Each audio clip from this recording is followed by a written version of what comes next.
Olá, amigos, estamos iniciando mais uma vez o nosso ACS na Santa Cecília TV, programa da Associação Comercial de Santos aqui na Santa Cecília TV.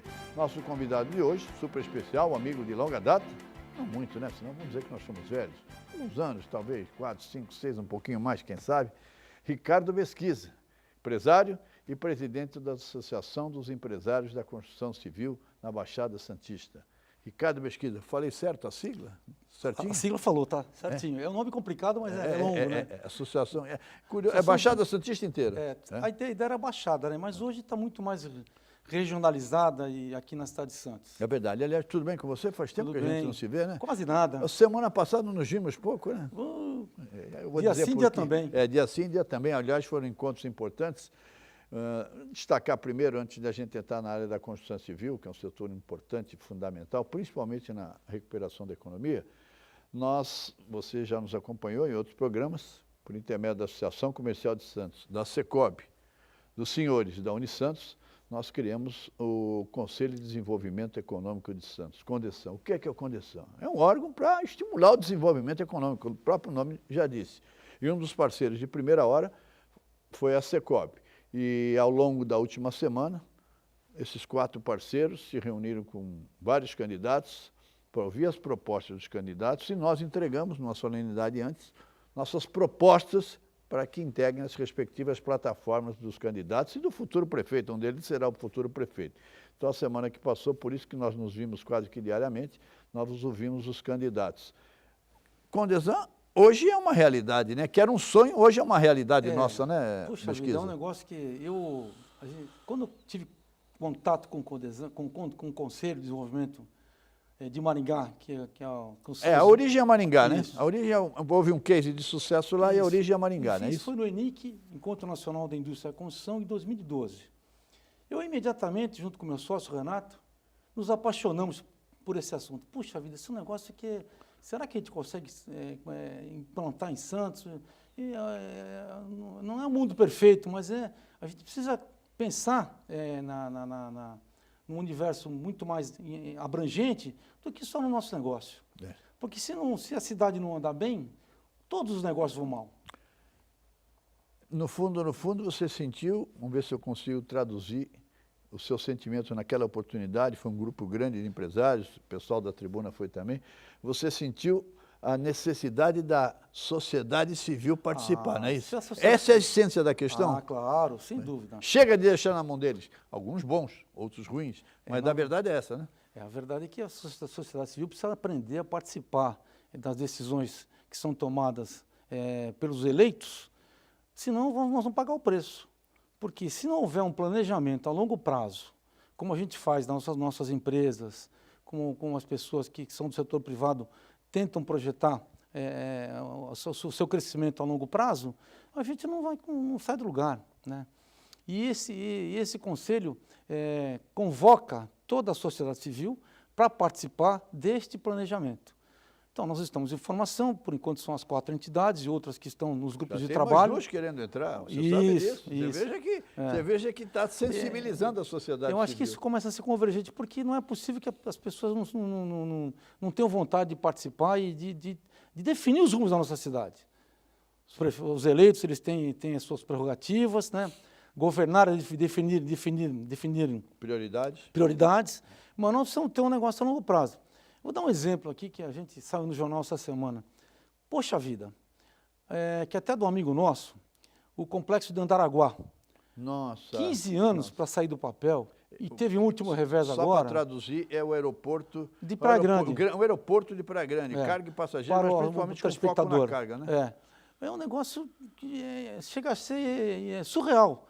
Se você, num evento internacional de projetos de desenvolvimento, fala, 15 anos passando, as pessoas não vão acreditar. Isso não existe, né? Isso não existe. Não existe. E é uma necessidade, era uma fonte de emprego, era uma fonte de oportunidades, claro, fonte de recursos para a região, não é isso? E depois o setor privado, ele não faz nada que não esteja respeitando a lei, a legislação. O problema é a legislação, que atrapalha. Burocrática. Nós temos aí uma burocracia muito grande. Um envolvimento do Ministério Público que talvez, quem sabe, possa ser proativo para a gente reduzir um pouquinho essa burocracia.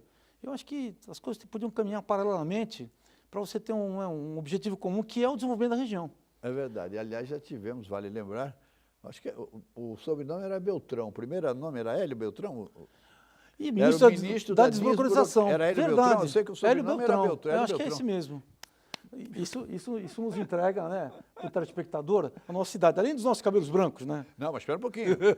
Nós temos a saída que eu sempre dou para os cabelos brancos. Cabral descobriu o Brasil em 1500. Nós nunca tínhamos nem pensado em nascer, mas nós sabemos que foi ele. A história está aí, é para ser lida. Mas só para resumir rapidamente o Condesan, para o telespectador sentir a importância desse órgão, ele segue um roteiro que foi a partir da cidade de Maringá. Então, no primeiro momento, nós contratamos a assessoria do ex-prefeito de Maringá, o Silvio Barros, da executiva Márcia Santin, e eles estabeleceram um script para nós, e a primeira parte era a formação de grupos de trabalho. Esses grupos iam se reunir e apresentar propostas para o futuro prefeito.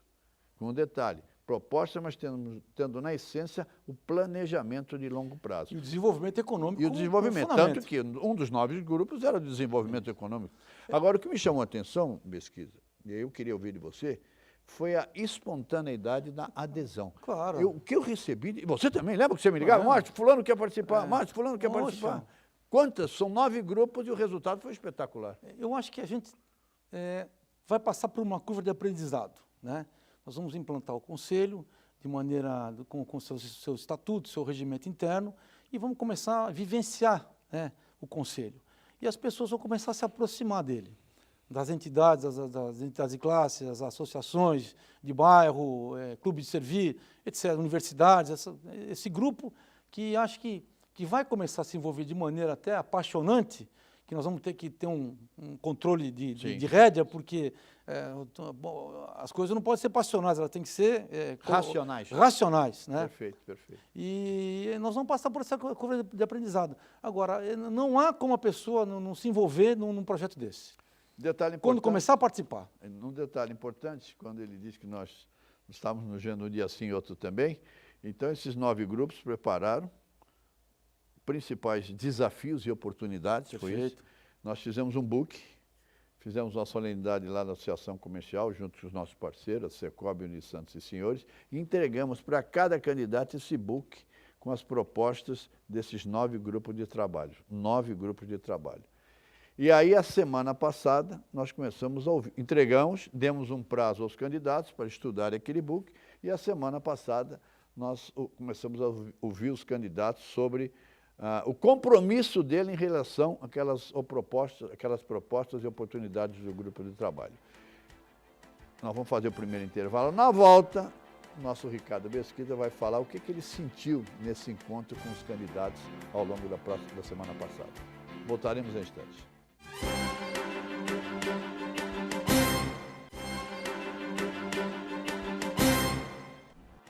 Olá, amigos, voltamos com o nosso ACS na TV, programa da Associação Comercial de Santos, aqui na Santa Cecília TV.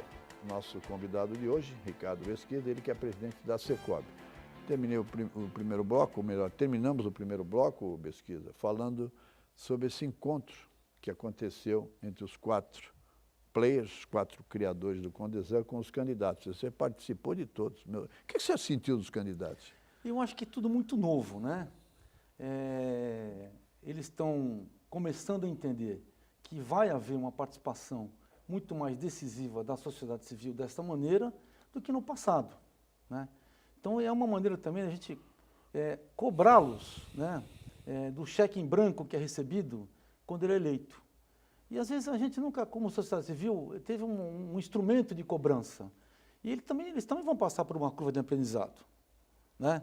Então, a gente começa a entender que eles também vão ter que ter sensibilidade evidente que não vão resolver o assunto da nossa cidade, da região do Brasil, em 4 anos. Mas por isso nós falamos, por isso planejamento. Né? Nosso planejamento vai até 40 anos, né? E, às vezes, como a gente vive numa estrutura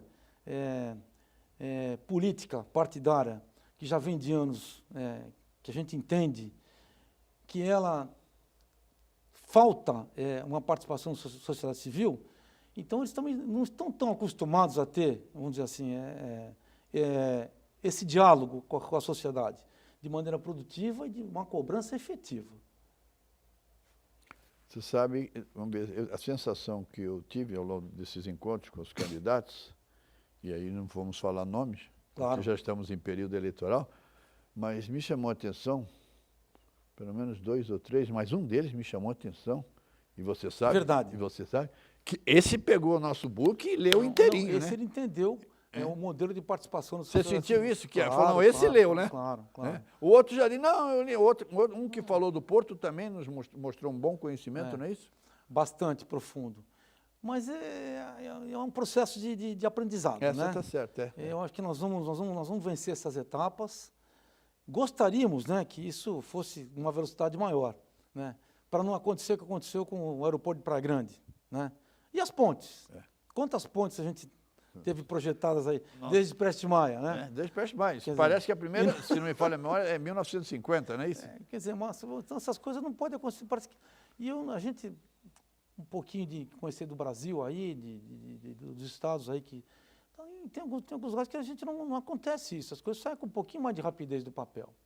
Né? E nessa implantação... E ressaltando, por favor. nada fora da legislação. Sim. Um empresário que põe dinheiro no empreendimento, desse vulto, de qualquer vulto, ele está completamente dentro da lei. É verdade. Agora, o importante destacar também que a criação do Condesan, nós demos sorte e, ao mesmo tempo, foi uma pressão violenta. Porque nós tínhamos que correr. Por quê? Porque nada contra o atual prefeito, mas como o atual prefeito não tem direito à reeleição, com certeza teremos um novo prefeito, né, à frente de Santos. Então, nós precisamos preparar todo esse projeto, todo esse book, para integrar os candidatos antes das eleições. E o nosso calendário era muito curto, foi uma loucura, né? Foi um período de 30 dias, mais ou menos, que esses grupos de trabalho desenvolveram um resultado muito, muito positivo. Você acompanhou atentamente o trabalho dos 9 grupos, eu tenho certeza que você leu tudo. O que te chamou? Qual foi o grupo que mais te chamou a atenção? Gestão pública, um grupo importantíssimo. Desenvolvimento econômico, que tinha de integrante era brincadeira. Tinha turismo, tinha segurança, tinha educação, né? Arquitetura, urbanismo, planejamento, né? Exato. Qual foi o grupo que mais te chamou a atenção? Eu tenho que falar, aquele que eu participei um pouco, que é o de planejamento e urbanismo, né? No terceiro bloco nós vamos falar da Constituição Civil, ainda não cheguei lá. Então vamos lá. O que me chama a atenção, bastante assim, é o assunto da inovação, que é um negócio que a gente começa a participar, e é um assunto apaixonante, porque é um negócio que a gente, às vezes, o cara dá uma viajada para Marte e você tem que puxar a linha do cara para aterrissar, mas olha, as coisas podem acontecer dessa maneira, né? Então, eu acho que esse grupo de inovação... inovação e tecnologia, né? E assim, eu não sou um cara muito versado em TI, né? Às vezes eu tenho, minha filha, vem, resolve isso aqui para mim no celular, no computador, né? Que a gente não tem essa facilidade que essa juventude tem. Nossa Senhora, a velocidade. E algumas coisas de inovação, que estou falando conceito amplo, não específico, são bastante interessantes. Você sabe que você me lembrou um momento importante, por coincidência, Besquisa, aqui nessa casa. Todos vocês sabem, eu sou jornalista e numa oportunidade, eu fui criado com minha mãe sempre falando sobre Dom Helder Câmara, que foi cardeal arcebispo de Recife e Olinda. Um santo, minha mãe sempre dizia. Um dia nós fomos a Recife e tivemos a oportunidade, casualmente, de encontrá-lo no aeroporto, e ele veio aqui, recebeu o título de doutor honoris causa. E eu fiz... Pela Unisantos? Aqui, pela Unisanta. Unisanta? Legal, aqui nessa casa. Aqui, eu vim e fiz uma entrevista de uma página em A Tribuna com ele. E no final eu fiz uma pergunta para ele. Ele combateu muito o governo militar, a ditadura militar, então, de certa forma, ele era perseguido, pressionado. E na Igreja Católica, um rito em que o Papa pode nomear você, Besquisa, cardeal, sem que ninguém saiba. Puxa vida. Sem que ninguém saiba. Chama cardeal in pectoris, cardeal no peito.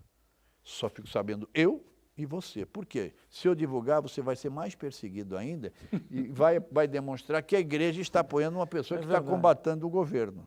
Então, é cardeal no peito. Então, eu fiz a longa entrevista com ele E no final eu perguntei para ele, Dom Helder, o senhor foi nomeado cardeal in pectoris? Ele disse, meu filho, a entrevista acabou. Que Deus lhe abençoe. Que era um segredo dos dois. Mas por que eu puxei o Dom Helder? Porque ele fez uma entrevista, apesar daquele tempo difícil, Besquiza, exalando otimismo. Aí eu perguntei, mas Dom Helder, de onde vem tanto otimismo? Ele me respondeu, você já viu a velocidade com que as crianças aprendem a mexer nas novas tecnologias? Contei toda essa história para ir ao encontro do que você falou, das tecnologias. Você tem que chamar a criança, né? Impressionante a facilidade com que eles dominam, né? Quando a gente fala de inovação... Desculpem me alongar, mas essa história foi fantástica que aconteceu aqui dentro. Eu faço a seguinte comparação. No nossos tempos de garoto, o filme de ficção científica que foi muito impactante, em 2001, Odisseia no Espaço. Sim. Que tinha aquela nave, que um astronauta estava lá, a nave dominou o computador da nave, a inteligência artificial da nave, hoje, né? Dominou a nave. E a quantidade de memórias que tinha aquele computador era exatamente aquele, mesmo do relógio, que a gente jogava de batalha naval. Não sei se você se lembra disso. Batalha naval, sim. No relógio. Submarino, então, destroyer. Veja como é que hoje nós estamos memória na nuvem, um negócio que a gente voa, né? E só para fechar esse assunto, eu fui no ENIC, foi em Brasília. E tinha um cara... O que é o ENIC? Encontro Nacional da Indústria da Construção, que é promovido pela CEBIC, Câmara Brasileira da Indústria da Construção, que é a incentivadora desse projeto Futuro da Minha Cidade, na qual estamos participando, e a cidade de Guarujá também está montando o seu conselho. Perfeito. E foi uma pessoa falar sobre futurismo. Puxa vida, o cara falando para a gente, para você guardar o número de informações que ele colocou e a velocidade que as coisas vão se comportar aqui para frente, é um negócio de louco. Ninguém piscava na plateia e só se via o cara falar. Nós vamos para o segundo break, mas antes eu vou lhe dizer, até pouco eu vi também outra coincidência, vi a palestra aqui dentro da semana do Jovem Empreendedor, da nossa CS Jovem, eu vi uma palestra aqui dentro, em que o palestrante disse o seguinte, alguns anos atrás, entre as 10 maiores empresas do mundo, 6 eram empresas de petróleo. As 6 primeiras eram de empresa. Aí ele disse, agora não há nenhuma petrolífera entre as 10 e as 6 primeiras são na área de tecnologia.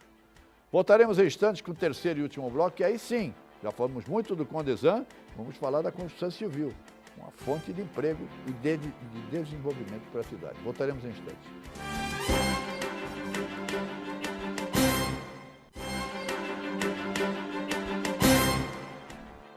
Voltamos com o nosso Acesso na TV, convidado de hoje, reitero, o amigo de longa data, não muito, Ricardo Besquiza, ele que é presidente da Secob. Durante 2 blocos falamos sobre o Condesan, Conselho de Desenvolvimento Econômico de Santos, que está indo de vento em popa com a participação da Secob, senhores, e também da Unisantos, além da Associação Comercial de Santos. Mas a Secob, especificamente a área da construção civil. Vamos falar um pouco de construção civil. Você que, aliás, participamos juntos também, você veja que temos ligados, né? No CMDU, de várias reuniões. Várias vezes. Qual é o cenário hoje da construção civil? A Baixada Santista, já que a Secob é regional, mas principalmente em Santos. É interessante que hoje a gente vive um momento de recursos para financiamentos enormes. Tem muito dinheiro, é isso? E extremamente baratos, em comparação àquilo que a gente já viveu. Porque a taxa de juros? A taxa de juros caiu, né? Está controlado. Então, a oportunidade de você ter um financiamento hoje numa instituição bancária é extremamente facilitada. Seja ela banco privado ou banco estatal, né? Que quem comanda, quem tem a maior fatia de financiamento imobiliário é a Caixa Econômica Federal. Não há como não ratificar isso. Então, você com uma taxa de juros de 5% a 7% ao ano, entre spread bancário, correção juros baseados em IPCA, em TR, é extremamente favorável para quem pode comprar o imóvel. Outra coisa, o dinheiro no banco, ele já não rende mais como rendia antigamente. Pelo contrário, em alguns casos está dando prejuízo. Pois é. Né?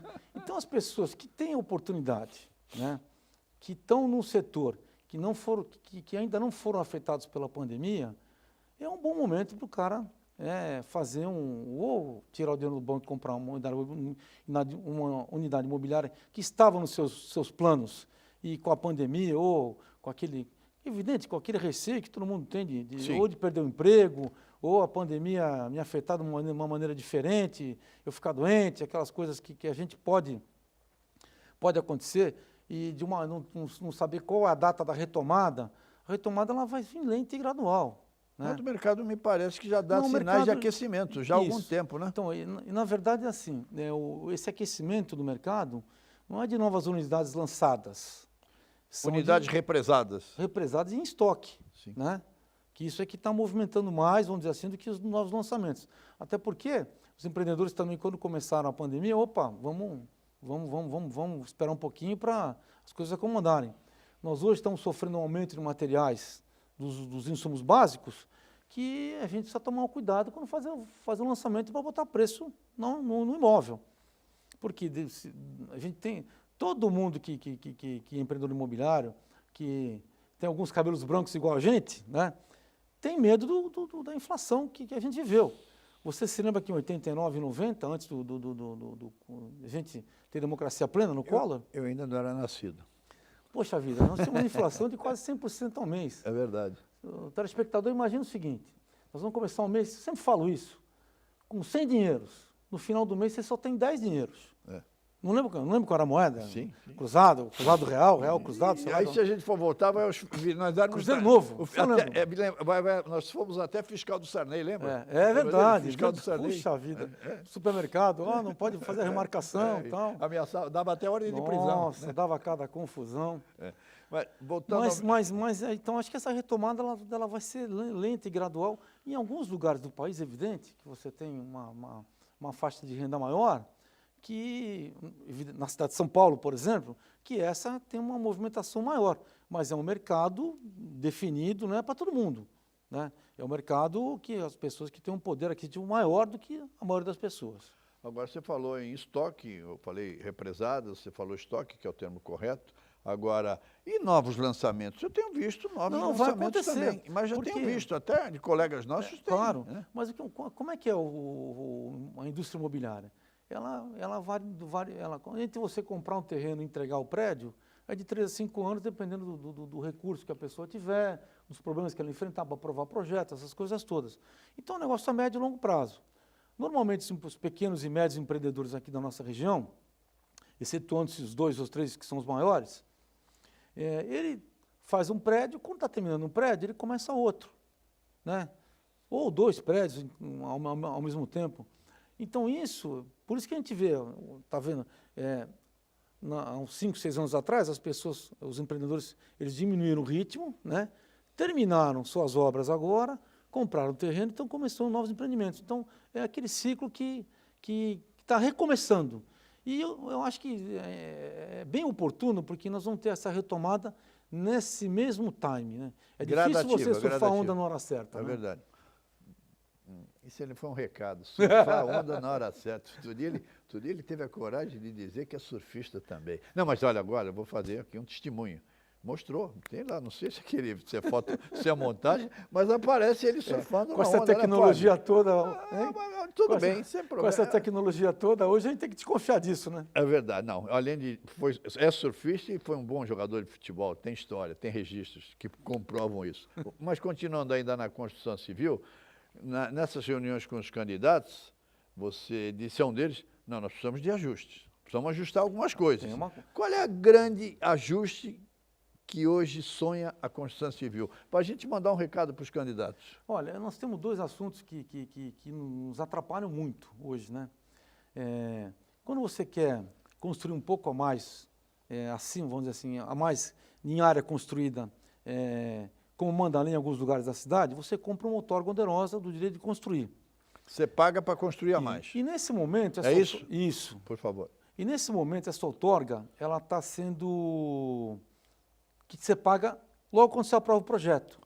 Então, nós estamos levando ao poder público o seguinte, a Prefeitura Municipal de Santos, que é mais interessante a gente investir esse dinheiro na obra do que, nesse momento, entregar para o município, pagar para o município, e a gente quer apenas um parcelamento disso, não estamos discutindo o valor.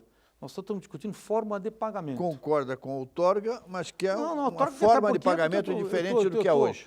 Vou vender uma área a mais, então estou pagando por ela, só que nós precisamos desse fôlego para pegar esse dinheiro e jogar no início de obra. Porque início de obra é um dos insumos mais caros da construção, que são as fundações e a estrutura. Por isso que a gente está solicitando isso para a prefeitura.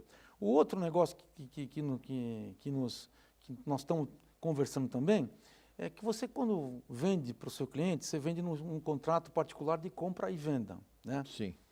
Que a escritura só vem após a obra. Só vem após a quitação. Né? Terminou a obra, o cara quitou os pagamentos com a construtora, incorporadora, você está livre para dar a escritura para ele. Só que, nesse momento, as pessoas não fazem escritura, elas deixam para fazer depois. E aí... nós comentamos isso numa das reuniões do Codesan. O IPTU, ele ainda está direcionado para a construtora, porque não tem escritura do imóvel. Que a pessoa não passou para o seu nome o imóvel. Exatamente. Aí ela tem uma dor de barriga, qualquer problema que possa acontecer, vai para a dívida ativa, a dívida do imóvel, em nome da construtora. Que é acionada a construtora. E a gente tem que provar para o juiz que nós não somos os donos de fato. Porque existe um compromisso particular ainda de que é um documento que é válido. Perfeito, né? Perfeito, sem dúvida, feito em cartório. E aí, o que nós estamos solicitando? Que haja um compromisso da prefeitura de, se houver um caso que vá para a justiça, como ocorre por causa das suas cobranças, que esteja junto do proprietário de fato do imóvel. Sim, né? sim. Porque se não tem esse negócio de penhora online, você é penhorar das contas online da tua empresa, das tuas contas pessoais, e você não é o devedor. Isso gera um transtorno jurídico enorme para a gente. Infelizmente. É só para citar, quando for fazer alguma ação jurídica, além da construtora, o dono efetivo da propriedade. E aí, em juízo, fica comprovado que o dono é ele, claro. Ele que paga o seu IPTU, né? Claro. Infelizmente, o programa acabou. Mas os seus dois recados finais estão aqui gravados. Eu agradeço. E eu acho que um dos candidatos se mostrou bem sensível a esse acho que todos eles estão sensíveis. Só que a velocidade que a gente necessita como sociedade é uma. E a velocidade do poder público é outra. Mas olha, eu queria agradecer extremamente o convite do Márcio, da Associação Comercial. Me sinto parceiro, você é da casa. Me sinto muito honrado e estar sempre com você, esse amigo de longa data. É verdade. E agora eu dou depoimento. É surfista e foi bom jogador de futebol.